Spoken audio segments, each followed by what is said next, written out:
اللي صار سرحت الغنم أنا وولادي 2 وبنت، وهي سارح الغنم يعني بعيد عنهم تقريبا أنا 200 متر، وإلا الصوت لما فكرت وراي وإن ابني إلا الدخنة طالع.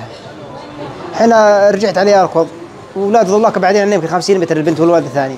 لما جيت وإن جثة هامدة، يعني جميتها حطيتها في شلحت جوكيتي وحطيتها فيها وزميتها، ظلت جاي دغري جاي. سبب مخلفات الجيش، جسم مشبوه، يعني ما في إلا من تبعات الجيش، قنبلة أو لغم.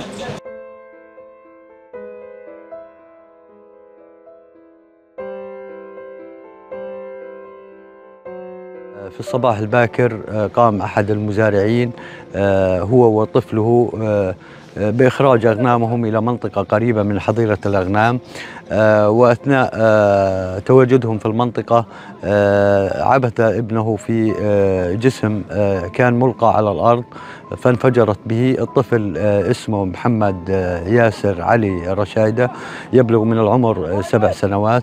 طبعا هذه من مخلفات الاحتلال في المنطقة، وهذا الحادث هو السابع من نوعه، حيث استشهد بما فيهم الطفل محمد 7 من مواطني القرية، وأصيب أكثر من 20 مواطن بعاهات دائمة نتيجة لذلك. كما تعرف يعني هذه المناطق مناطق رعوية، وبالتالي تواجد المواطنين فيها بشكل يومي ودائم، وبالتالي مخاطرها يومية، والعبث فيها من الأطفال يعني قد يكون أو قد يحصل في أي لحظة.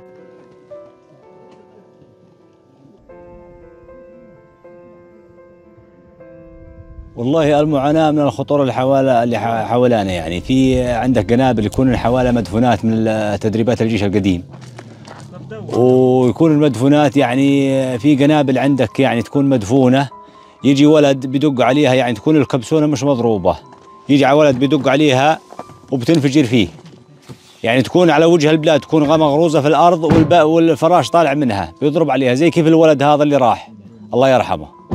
ثاني حاجة مع الغنم، لما تسرح مع الغنم بتزقر لك حجر أو تولع لك نار هيك بدك تسوي شاي، تكون في قنبلة مدفونة أو قنبلة في مبين منها فراشة بتنفجر فيك، بتنفجر. يعني كثير كتلت ناس من عندنا، هاي الشغلات كتلت ناس كثير من عندنا وراحوا ضحايا توفوا الله يرحمهم.